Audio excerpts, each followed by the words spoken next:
Hi hello friends, வணக்கம். Welcome to Lakshmi வீட்டு சமையல். இன்றைக்கி என்ன பார்க்க போகிறோன்னா, ஒரு சூப்பரான எக் பெப்பர் கிரேவி எப்படி பண்ணலான்னு பார்க்கலாம் வாங்க. அதுக்கு ஃபஸ்ட்டு கடாயில் எண்ணெய் ஊற்றிட்டு சோம்பு கருவேப்பிலை தளிச்சுக்கோங்க.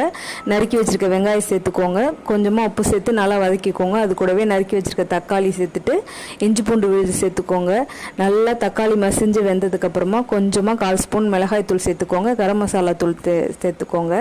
கொஞ்சமாக தண்ணி ஊற்றி அந்த மசாலாவோட பச்சை வாசனை போகிற வரையும் கொதிக்க வச்சு எடுத்துக்கோங்க. அதுக்கப்புறமா நல்லா வேக வச்சு எடுத்த முட்டையை அது கூட சேர்த்து ஒரு 10 நிமிஷம் நல்லா கொதிக்க வைங்க. அது கூடவே ஃபைனலாக பெப்பர் பொடி சேர்த்துக்கோங்க.